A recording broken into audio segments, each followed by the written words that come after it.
20 अक्टूबर 1962 भारत चीन युद्ध शुरू हो चुका था। हम युद्ध नहीं चाहते थे, लेकिन हमारे पड़ोसी देश को हमारी जमीन हड़प लेनी थी और सारी दुनिया के सामने हमें ह्यूमिलिएट करना था। हमने उसे अपना अच्छा दोस्त मान लिया था, हमने उसे वीटो पावर दिया था, और तो और जब सारी दुनिया ने मना कर दिया कि तिब्बत चीन का हिस्सा है, तब हम ही थे जिन्होंने तिब्बत को चीन का हिस्सा मान लिया था। लेकिन हमने चीन पर भरोसा करके बहुत बड़ी गलती कर दी। हम चीन के साथ युद्ध हार रहे थे, लेकिन कुछ ऐसी भी लड़ाइयाँ थी जहां हम जीत रहे थे। ऐसी एक लड़ाई थी जिसका नाम लेते ही चीनी सैनिक डर जाते हैं, और ये एक ऐसी लड़ाई थी जहां एक सैनिक ने 300 चीनी सिपाहियों को मारा था, और वो पराक्रमी वीर था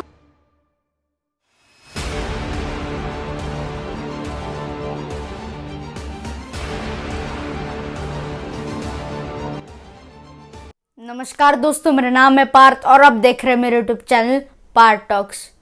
दोस्तों, आज मैं आपको बताने जाने वाला हूँ नूरा नांग की लड़ाई की कहानी, जिसमें एक सैनिक ने 300 चीनी सिपाहियों को मार गिराया था। So let's begin.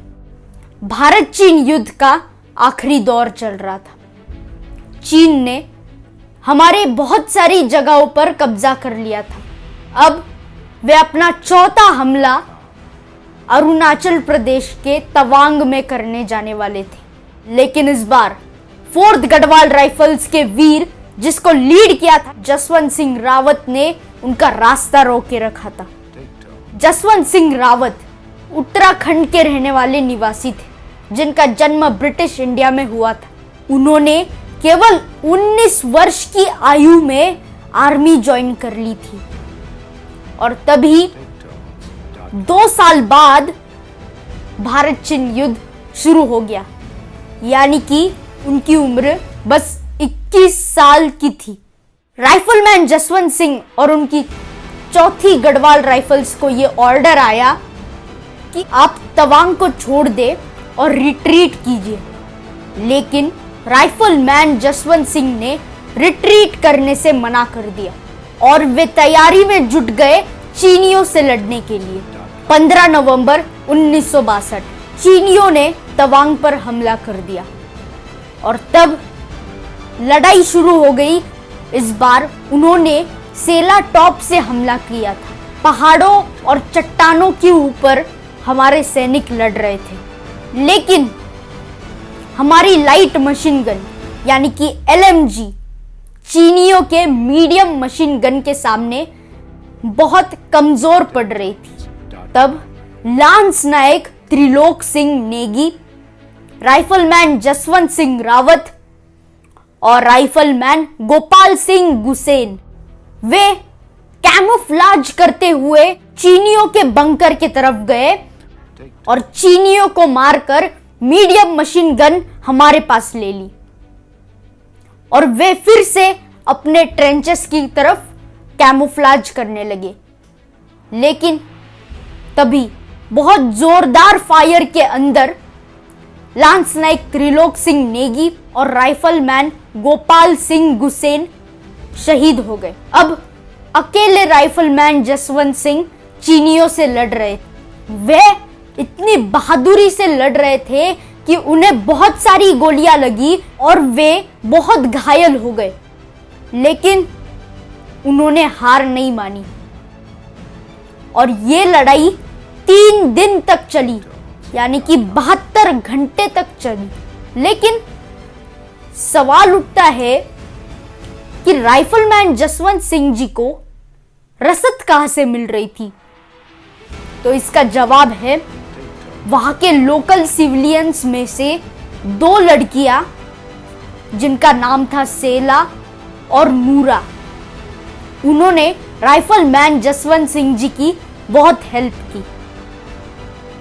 जब चीनी सैनिकों को जसवंत सिंह जी मार गिराते थे, तब सेला और नूरा चीनी सैनिकों के हथियार हमारे ट्रेंचेस में लाते थे।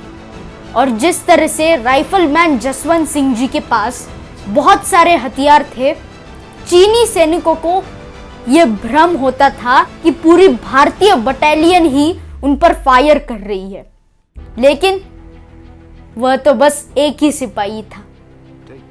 ऐसे ही 72 घंटे तक हमारे वीर योद्धा लड़ते रहे और ऐसा पराक्रम किया जिससे चीनी सैनिक आश्चर्यचकित हो गए थे। उन्होंने 300 चीनी सैनिकों को मार गिराया था, लेकिन 72 घंटों के बाद चीनी सैनिकों ने राइफलमैन जसवंत सिंह जी को चारों तरफ से घेर लिया।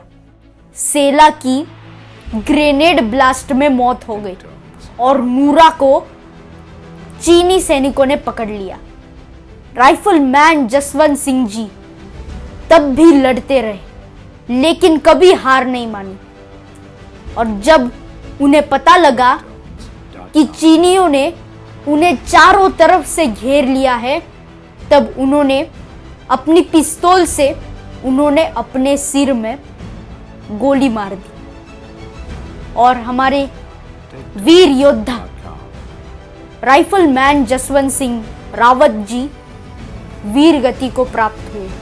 लेकिन तब तक भारतीय सेना की अन्य टुकड़ियां भी वहां आ गई थी और इसी के साथ ही अरुणाचल प्रदेश चीनियों के हाथ में नहीं गया। राइफलमैन जसवंत सिंह के पराक्रम के वजह से इस नूरानांग की लड़ाई में हमने चीनियों को हरा दिया और अरुणाचल प्रदेश को चीनियों के हाथ में जाने से बचा लिया। ये राइफलमैन जसवंत सिंह जी रावत का ही पराक्रम था, जिसकी वजह से अरुणाचल प्रदेश आज भारत का ही हिस्सा है। उसके बाद चीनियों ने राइफलमैन जसवंत सिंह जी का सिर काटकर अपने देश ले गए।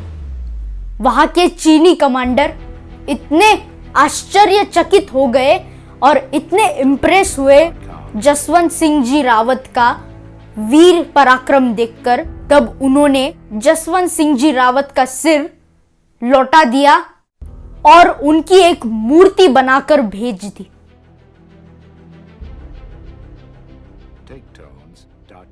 इसके बाद जसवंत सिंह जी रावत को महावीर चक्र अवार्ड दिया गया।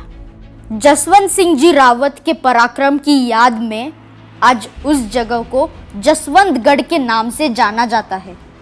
उस जगह पर एक वॉर मेमोरियल है और जसवंत सिंह जी रावत का एक मंदिर भी है। जसवंत सिंह जी को बंकर वाले बाबा भी कहा जाता है, क्योंकि युद्ध के समय जसवंत सिंह जी कभी इस बंकर से चीनियों को मार गिराते तो कभी भागकर दूसरे बंकर से।